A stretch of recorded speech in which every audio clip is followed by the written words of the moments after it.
I want to see today if I can combine dried flowers with alcohol inks. Now, I've chosen my dried flowers, as you can see here. And what I'm going to attempt to do is keep my alcohol inks just going around the outside. This is a mould by Resin. Oh, and this mould comes with the tray as well, so you can make coasters and a tray with it.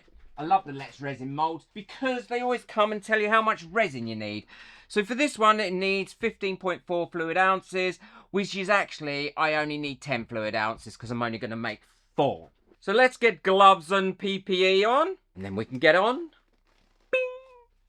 And now time to mix up my resin. So I've got my resin mixed up now, and what I'm going to do is just pour in there up to about halfway to the top at the moment. And the reason is I want to be able to get rid of any bubbles that I get trapped in these little grooves, and also have room to put my flowers in. I'm just going around there with this silicone tool, try and release any of those bubbles that might have got caught in those little grooves. And then I'll give that a few minutes, and then I'll go over it and burn them off with a long neck lighter. So they're all burnt off now, and I can start putting my flowers in.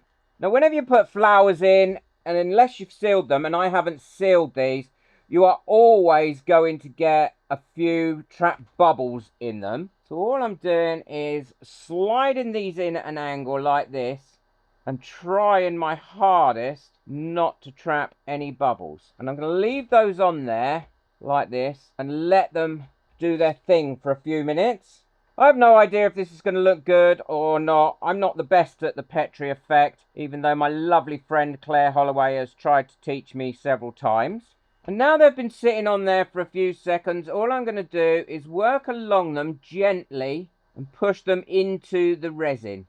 And hopefully that should dislodge any bubbles that are underneath it. Delicately tapping that, because they're quite fragile flowers in resin. There we go.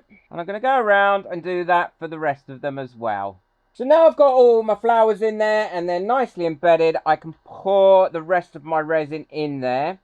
And I'm going to fill this up just before the top of this mould. So I'll put my alcohol inks in, and I completely forgot to push record, which is just so typical of me. So I'm going to fill up another one, and I'm going to show you what I did. But this time I'm not putting a flower. Yeah, let's put a flower in it.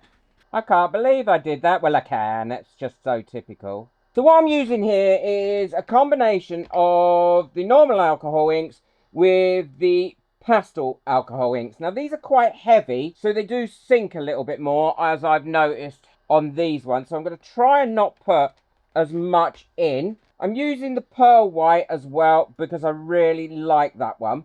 So I went round the edge like this, dropping a bit of this pastel in. It does spread out lovely, and now I'm going to mix that with the medium yellow in these gaps. And now I'm putting on some of this pearl white. You never really know what alcohol inks are going to do. Well, I don't anyway. I don't know about you. And now I'm going to put a little bit of sinker around here as well. It's really warm in here, so I'm going to let that do its own thing for about 10 minutes, and then I'm going to give it a bit of a swirl. I can already see where some of these pastel ones are quite heavy and have already sunk right the way down to the bottom. So hopefully they're not going to ruin it, but we will find out in a minute.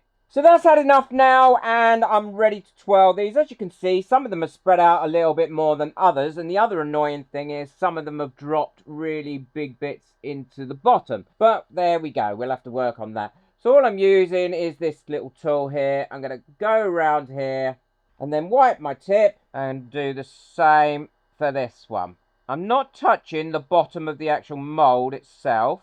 I might have been a bit too heavy-handed with the pastel ones, because they are quite heavy. So now I'm going to just leave those now to do their own thing and cure up, and we can have a look at them. Well, these have been curing now for about an hour, and actually it doesn't look like this has moved too much at all, which is great news. Like I said, there has been quite a few gone dropping down quite heavy. I can show you how to get rid of that anyway once they've cured. Well, if you've ever felt like you're just figuring out resin or crafting and you're doing it all by yourself and you're finding it really difficult, then this might be the answer for you. A lot of people start crafting because they just love it. great for your mental health, it's great for your creativity, and it's really enjoyable and fun. But then a point hits where you think, I'd like to get better at this, or I'd like to move further forward with this, and you're not sure how to do it. You may have a lot of questions, and you've got no one really to answer them. And that's why I created my channel membership. It is a proper community, as my members, I'm sure, would happily tell you.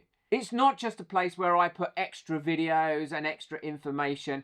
It is all about that supportive, no drama community. And the great thing is, I'm in there every single day, at least once, and I'm always active in the membership. So if you want to ask me things directly or show me things directly, then that's the place that you can do it. You also get access to over 50 members only videos covering different areas, including a course on how to start a business, how to decide what crafting business to start, how to run it, and all those sorts of questions as well. And that's completely free. It's part of the membership. There's also discounts, giveaways, competitions that are only available to members. Ask questions about how to sell, what to sell, how much to sell things for, and get real honest, real world examples of what others are doing. Once you're in it, you realise how much easier things are when you're not trying to go it alone or do it alone. It's only £4.99 a month. There's a join button underneath this video,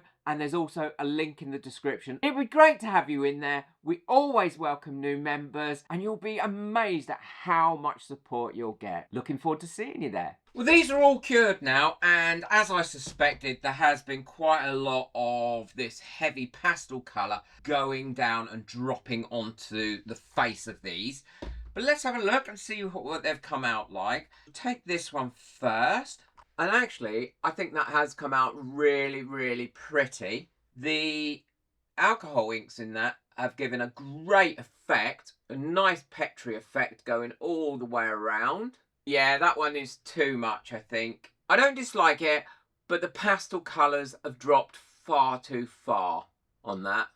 Yeah, and again on that one as well. I quite like the misty look of it. I shouldn't have put the pastels in there on something as shallow as this. I do like the fact of the flower being in there like that. So if you put a dark base behind them, they are going to show up ever such a lot. Look at that. I think that's beautiful, that one. It kind of gives a cloud-like effect to it, the pastels. That flower in the middle. Almost feels like it's got other flowers coming off it.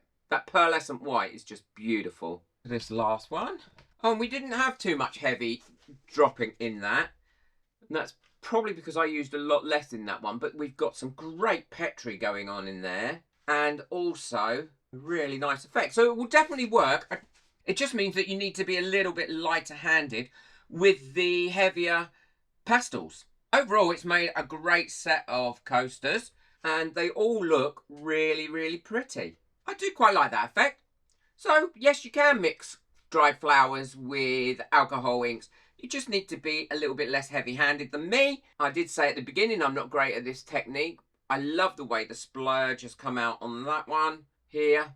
Almost makes it feel like the flower is extending. And I really like that one. So much Petri going on in that. Let me know in the comments what you think. Be sure to check out the video I've got coming up next. If you want to learn more about using resin, boot that like button, hit that subscribe button, but most of all, enjoy your resin. Take care. Bye.